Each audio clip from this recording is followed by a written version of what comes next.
You've been insisting today was the big day. You would all play a game you didn't know the name of, a game you said I'd get in the mail, and did, one that would help me answer some questions. But Strider's being obtuse, I can't catch John at his computer, you don't even have the game yourself, and on top of all that, my internet is unstable. So are you sure today is the day? There sure are a lot of challenges, but yes, I'm sure. Dave is cool. You know he'll come around when the time is right. He just has a lot of work to do first. And so do you. You'll need to keep searching for a stable signal and power source. It will be hard, but don't give up. And don't worry about me either. Focus on playing with John first. It all starts with you two. Is there nothing else you can say to prepare me for this? I'm sure you think little of blithely upsetting dark forces with Grandpa Moreau over there on Hellmurder Island, but honestly, I've only read a few books on it. Dark? That's ridiculous.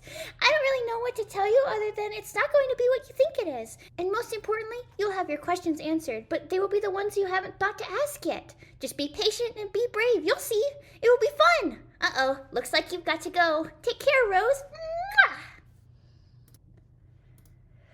Yes, I know what pumpkins are. It was a joke, silly. What I'm trying to say is, in thinking back to those days when you couldn't verify your claims, it made me think the whole thing was a big ruse. And I think this unfortunately began a pattern of mistrust. It was always hard to rule out the possibility that you could be joking about other things as well.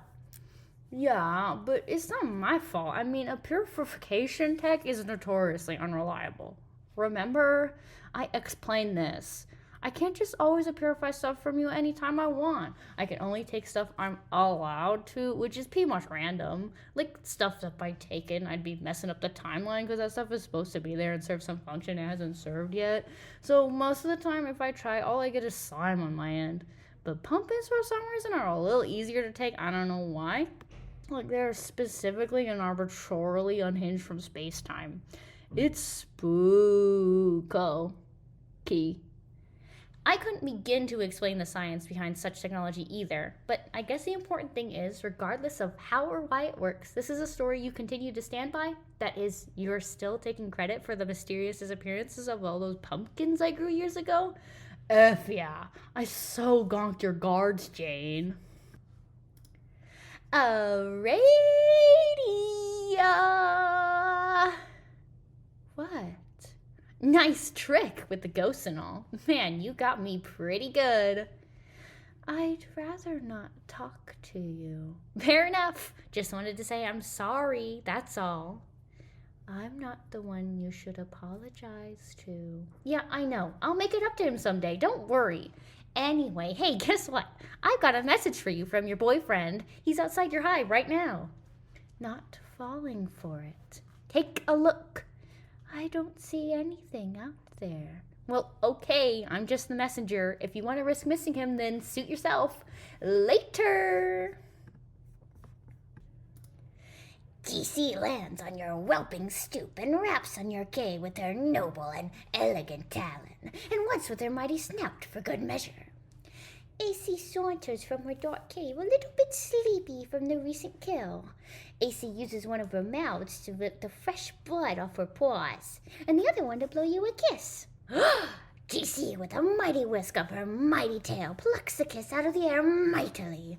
GC pockets the kiss in her enchanted rucksack for later to do something magical, like make goblin wishes come true.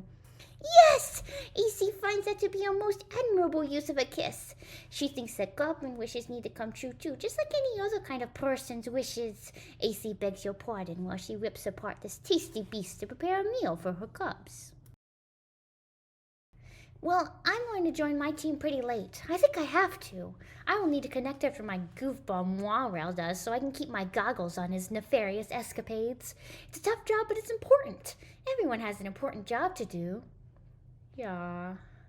Isn't that what you're doing too? Joining late to keep an eye on yours? I don't know for a fact that she is mine. You're not supposed to know for a fact, dummy. You just do what you think is right, and even if you were wrong, the worst that happened was you helped somebody and helped the whole world too. I know, but what if I don't really want her to be that? Glub, glub, glub, glub, shrug. Yeah, glub, glub, shrug is the right attitude, I think. Our minds are already made up anyway, aren't they? Yes, probably.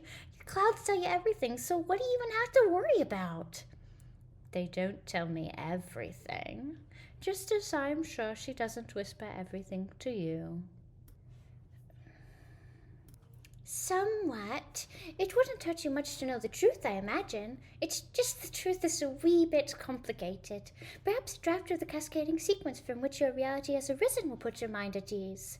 Imagine two universes, A and B. Now imagine there are two instances of each universe, A1 and A2, and B1 and B2.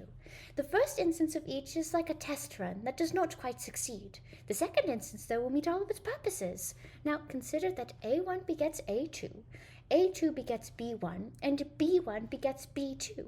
And the participants of B2 are the ones who will make an effort to exit all this turbulence and folderol. You are one of them. And your young ancestor is another, though she is presently stationed in B1. And yes, she is in the past, though not quite as far as you believe, nor does she occupy the same stream of continuity.